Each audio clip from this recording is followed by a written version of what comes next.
A'udzu billahi minasyaitonir rajim. Bismillahirrahmanirrahim. Assalamualaikum warahmatullahi wabarakatuh. Waalaikumsalam warahmatullahi wabarakatuh.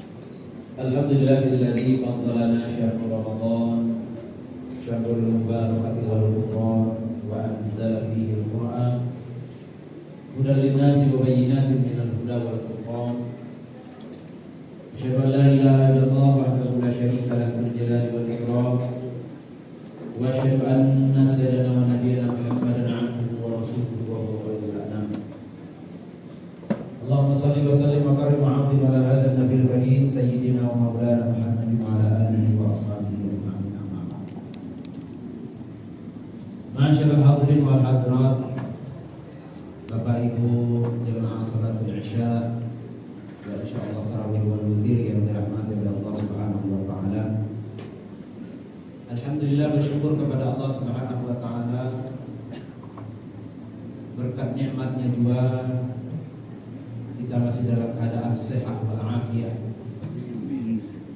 Anugerah rahmat, inayah, taufik dan hidayahnya juga sehingga kita pada malam hari ini dijamaahkan oleh Allah dalam salatul Isya dan insyaallah dirangkai dengan salat tarawih yang witir dan masih di dalam ibadah Ramadan kita di tahun 1445 Hijriah. Mudah-mudahan rangkaian ibadah kita akan senantiasa diterima oleh Allah Subhanahu wa taala. Amin.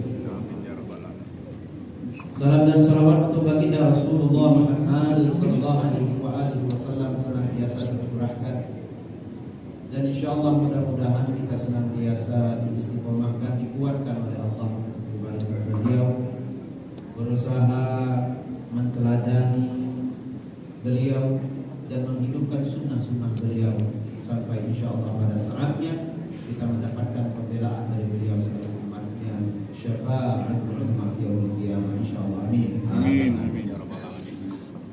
Jemaah sekalian yang dirahmati oleh Allah Subhanahu wa taala, sesuai dengan tema yang sudah ditentukan pada malam hari ini, saya ingin membuka dengan satu wacana yang ada di tengah-tengah kebanyakan atau pada umumnya manusia saat ini. Mereka beranggapan bahwasanya aset terpenting di dalam kehidupan itu adalah mungkin berupa materi yang mereka miliki, berupa harta benda, kekayaan, tempat tinggal, kendaraan dan sebagainya. Dan tidak sadar mereka ternyata aset terpenting itu bukanlah hal-hal sedemikian itu. Apalagi hal-hal itu, materi-materi tersebut tidak digunakan sebesar-besarnya di jalan Allah Subhanahu wa taala. Orang-orang yang beriman semestinya tahu aset terpenting di dalam kehidupan tiada lain adalah dzurriyyat, keturunannya dan kesuksesan satu rumah tangga ataupun orang tua ketika melahirkan generasi-generasi atau dzurriyyat berupa generasi-generasi yang saleh, yang baik di hadapan Allah, di hadapan Rasulullah dan pada umumnya di hadapan masyarakat. Itulah generasi-generasi yang diharapkan oleh Rasulullah yang beriman kepada Allah Subhanahu wa taala. Maka di dalam Al-Qur'anul Karim banyak kita temukan permintaan-permintaan orang-orang saleh terdahulu, para anbiya wal mursalin terdahulu. Permintaannya tiada lain adalah Rabbi habli minas salihin, Rabbi habli min ladunka dzurriyyatan thayyibah. Ini doa-doa orang-orang saleh terdahulu, para nabi-nabi terdahulu meminta untuk bisa diberikan dan dianugerahkan generasi-generasi yang saleh, keturunan dzurriyyat yang saleh, dekat dengan Allah Subhanahu wa taala. Dan cukuplah itu menjadi gambaran kesuksesan satu keluarga atau orang tua ketika anak-anak yang ditinggalkan itu adalah anak-anak yang soleh, anak-anak yang tidak lemah dari sisi imannya. Dan Allah sudah mengingatkan jangan sampai kita tinggalkan generasi-generasi di belakang kita yang lemah. Wal yakhsha alladziina law taraku min khalfihim dzurriyyatan dhi'afa khafu 'alaihim falyattaqullaha wal yaqulu qawlan sadida.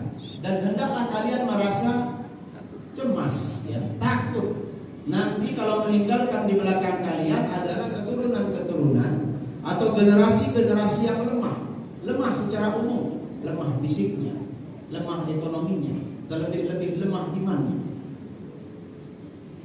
Maka kita berusaha, apalagi sebagai kepala keluarga, nakoda, pemimpin rumah tangga, harus bisa dapat memastikan generasi yang kita tinggalkan berupa anak-anak kita, cucu kita adalah generasi-generasi yang memang siap menghadapi segala problematika kehidupan yang ada. Segala macam permasalahan hidup siap, imannya siap, ekonominya siap, kesehatannya siap, mentalnya siap, fisiknya siap, tidak lemah. Dan itu adalah tugas pokok tanggung jawab kita sebagai kepala rumah tangga, orang tua, dan di dalam keluarga. Oleh karena itulah, ma'asyiral hadirin, jemaah sekalian yang dirahmati Allah, ini momentum bulan suci Ramadan. Mari kita jadikan Ramadan sebagai madrasah pendidikan bagi anak-anak dan keluarga kita melalui puasanya yang telah diwajibkan terhadap kita. Ketika dijalankan dengan penuh kesungguhan, apalagi dengan penuh keteladanan dari orang tua, maka anak dapat melihat dan mencontoh betapa taatnya orang tuanya kepada Allah Subhanahu wa ta'ala. Rela menahan lapar,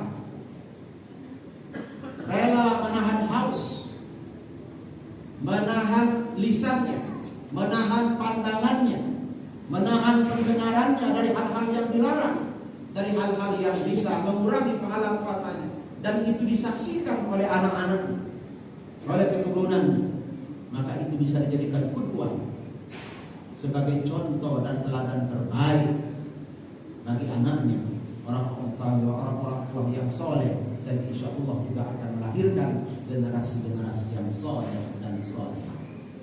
Apalagi puasa mendidik kita bukan hanya akan menjadikan fisik kita menjadi kuat, menjadi sehat, tetapi menjadikan spiritual kita menjadi sehat, kuat. Perintah Allah di dalam Al-Quran yang dipanggil oleh Allah adalah aspek spiritual kita dalam hal ini adalah iman kita. Bagi anak-anak yang sudah sedari dini diajarkan untuk berpuasa, maka dengan penuh ketaatan dia hanya akan mentaati perintahnya Allah Subhanahu wa ta'ala. Sepahit apapun itu, setidak enak apapun itu, kalau perintah Allah insya Allah siap dia laksanakan. Karena sedari dini sudah dibiasakan untuk melaksanakan ibadah puasa. Bahkan puasa bukan hanya menahan haus dan lapar saja, tetapi menahan dari hal-hal yang bisa mengurangi pahala puasanya. Kalau sedari dini sudah dibiasakan dan dicontohkan oleh ayahnya, bapaknya, papanya, mamanya, uminya, ibunya di rumahnya, maka anak ini akan tumbuh insya Allah menjadi generasi-generasi yang dekat dengan Allah, siap dengan segala sesuatu, dengan segala kondisi menjalankan perintah Allah, dan insya Allah siap menjalani dan menghadapi semua tantangan dan problematika kehidupan. Inilah madrasah Ramadan. Secara spiritual dia akan kuat, secara emosional dia akan terlatih, dan secara sosial dia pun akan berempati dengan apa yang terjadi di lingkungan. Jadi mudah-mudahan Bapak Ibu yang dirahmati Allah, melalui Ramadan ini kita bisa menjaga aset terbesar kita dan mewujudkan kesuksesan kita selaku orang tua, membentuk generasi-generasi yang kuat di masa yang akan datang melalui pendidikan madrasah Ramadan ini. Wallahu a'lam bishawab, wa billahi taufiq wal hidayah. Wassalamualaikum warahmatullahi wabarakatuh. Waalaikumsalam warahmatullahi wabarakatuh.